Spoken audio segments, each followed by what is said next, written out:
Thank you for joining me. So last night or yesterday, I was with a relative of mine who is in her 80s, and she made the observation that she felt that opposition to President Obama was based upon the racism of conservatives and people who are not on the left. And this got me to thinking about the whole question of whether or not Americans still are racist in the old sense. And my thoughts are that we really are not. I mean, I suppose it's a generational thing. I mean, she's in her 80s, and people of that age are generally racist, perhaps, because that's how they grew up. People are hyper conscious of race. I would describe her as racist on the left, only in that she's obsessed with the issue of race and how it affects her views and everything else. But I think that anyone under the age of maybe 30, maybe 40, maybe 50, I don't know the exact date I could peg it, they no longer consider race an issue. Race, people don't care about someone's race. It's not a thing. And as far as Obama is concerned, I would point out that when Barack Obama ran for a special election in the U.S. Senate in Illinois, because the senator at that time had to go to jail, he was the Democratic nominee. He ran against a Republican, and he won the race and began running for president probably the next day. But the fact of the matter is that his opponent was very widely respected amongst conservatives. And he also happened to be black. That would have been Alan Keyes, former ambassador to the UN under, I think, President Bush of number one. And that if he had won the election and he had gone on to become president, that being Alan Keyes, believe me, conservatives would have totally been supportive of him. They would have voted for him overwhelmingly. My point is that nobody really cares that much now about someone's race. It has more to do with who they are. It has more to do with what they bring to the table. That's maybe a generational thing. Now, that's not to say that there aren't problems in this country for people of color. I think that minorities have dealt with a racist system historically. This country was a white supremacist nation and a society, probably right up to maybe the period of shortly after World War II, when things began to even out. You had Jackie Robinson welcomed into the Brooklyn Dodgers. I think that had a big significance.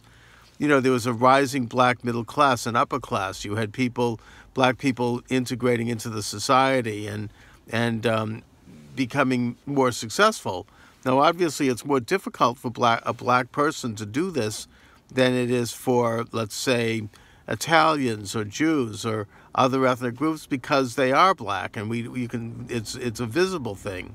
So it's a little bit more complicated than that when it comes to sort of assimilation and integration. But nevertheless, I mean, the trend started moving in that direction pretty much after World War II. And I think that left-wing policies starting in the 1960s, were very damaging to that move. Even it goes even back further than that. It goes back to how the white left wing supported W.E.B. Du Bois, who turned out to be a communist, and in his attack on genuine black leaders like Booker T. Washington and Marcus Garvey. But that's historic. I'm talking about more in this more recent decades. You had left-wing programs put in place that damaged the black family, as predicted by Daniel Patrick Moynihan, Assistant Secretary of Labor under Lyndon Johnson, that the so-called war on poverty would damage the black family. And it did.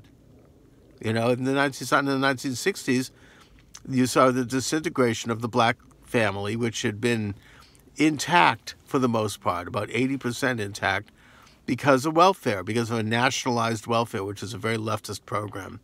You had the destruction of the black church, which was one of the great moral forces of this country, probably transformed the white church as much as anything, by corrupting elements like Planned Parenthood paying off black ministers to promote abortion and other programs like that, and just a general attack on and de-emphasis on faith by the white liberals.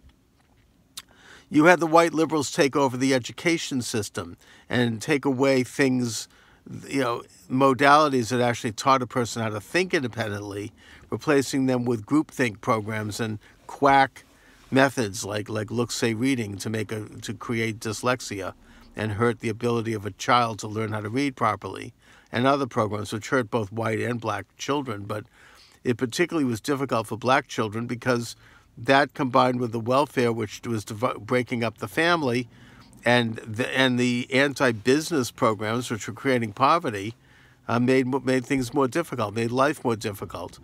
So you do have problems with people of color in this country, really not getting the right opportunities thanks to left-wing liberals.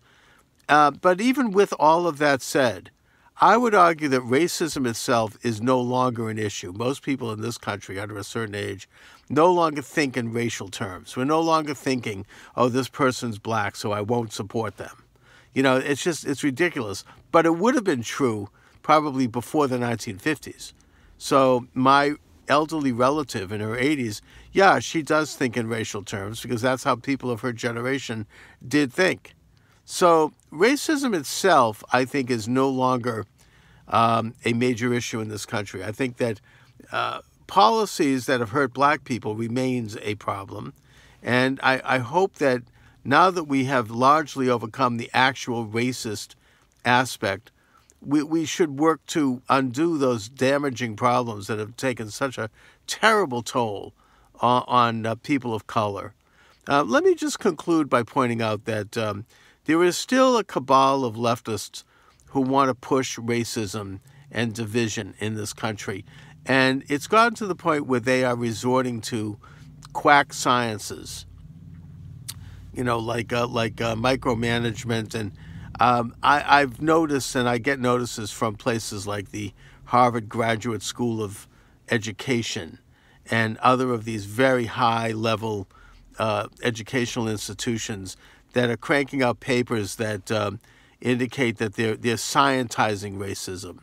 They're making it into like a technical thing that you can put somebody under a microscope and discover a racist gene. And now, obviously, this is something that fits into their totalitarian outlook and agenda, that they're going to use racism and revive it, really, as a way to push their own political agenda and attack their opponents. I even noticed, and I spoke with a young man about this who studies this at MIT, that the scientism of racism is even going to a revival of Lamarckian evolution. They call it epigenetics, which they actually believe that someone's ethnic background, leads to DNA changes in them, that literally they become different. It is the kind of racism that really goes back to the first master of scientific racism of the mid-19th century, and that would have been Charles Darwin. But that's a whole different subject. I'll get into it another time.